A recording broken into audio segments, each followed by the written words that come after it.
പ്രവാസികളുടെ ഇടയിലെല്ലാം താരമായിട്ട് നിൽക്കുന്ന ബോബി വീലുണ്ട് ഞാനും ഉണ്ടാക്കി ഒരു കുട്ടൻ ബിരിയാണി. ആദ്യം തന്നെ നമുക്ക് ബീഫ് വേവിച്ചെടുക്കാം. വേവിക്കുന്ന സമയത്ത് അതിലോട്ട് വെളുത്തുള്ളി, ഇഞ്ചി, പച്ചമുളക് പേസ്റ്റ്, മഞ്ഞൾപ്പൊടി, കറിവേപ്പില, 1/4 കപ്പ് വെള്ളം, കുരുമുളക് പൊടി എന്നിവ ചേർത്ത് ഒരു 6-7 വിസിൽ വരുന്നത് വരെ നന്നായിട്ട് വേവിച്ചെടുക്കാം.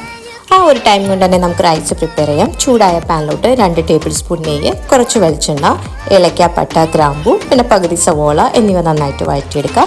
അതിനുശേഷം കഴുകി വൃത്തിയാക്കി വെച്ചിരിക്കുന്ന 2 കപ്പ് ജീരകശാല റൈസ് കൂടി ചേർത്ത് ചെറുതായിട്ടൊന്ന് വറുത്തെടുക്കാം. അതിനുശേഷം 3.5 കപ്പ് ചൂടുവെള്ളം ചേർക്കാം. അതിലോട്ട് കുറച്ച് മല്ലിയില കൂടി ആഡ് ചെയ്യാം. ഉപ്പും ആഡ് ചെയ്ത് നന്നായിട്ട് അടച്ചു വെച്ച് വേവിച്ചെടുക്കാം. ഒരു 8 to 10 മിനിറ്റ്സ് ആകുമ്പോഴത്തേക്കും റൈസ് എല്ലാം നന്നായിട്ട് കുക്കായിട്ടുണ്ട്. ഇനി നമുക്ക് മസാല പ്രിപ്പയർ ചെയ്യാം. ചൂടായ പാനിലോട്ട് ആവശ്യത്തിന് വെളിച്ചെണ്ണ ചേർക്കാം. വെളുത്തുള്ളി, പച്ചമുളക്, ഇഞ്ചി പേസ്റ്റ് ആഡ് ചെയ്യാം. കുറച്ച് കറിവേപ്പില, 2 വലിയ തക്കാളി എന്നിവ ആഡ് ചെയ്യാം. എല്ലാം കൂടി നന്നായിട്ട് വഴറ്റിയെടുക്കാം. ഇതിലോട്ട് ആവശ്യത്തിനുള്ള ഉപ്പ് കൂടി ചേർത്തിട്ട് അടച്ചു വെച്ച് വേവിക്കാം. ഇപ്പോൾ തക്കാളിയെല്ലാം നന്നായിട്ട് കുക്കായി വന്നിട്ടുണ്ട്. ഈ ടൈമിലോട്ട് നമുക്ക് ഫ്രൈഡ് ഓണിയൻസ് കൂടി ആഡ് ചെയ്യാം. ഇത് നെയ്യിൽ വറുത്തെടുത്ത സവാളയാണ്. 3 വലിയ സവാളയായിരുന്നു.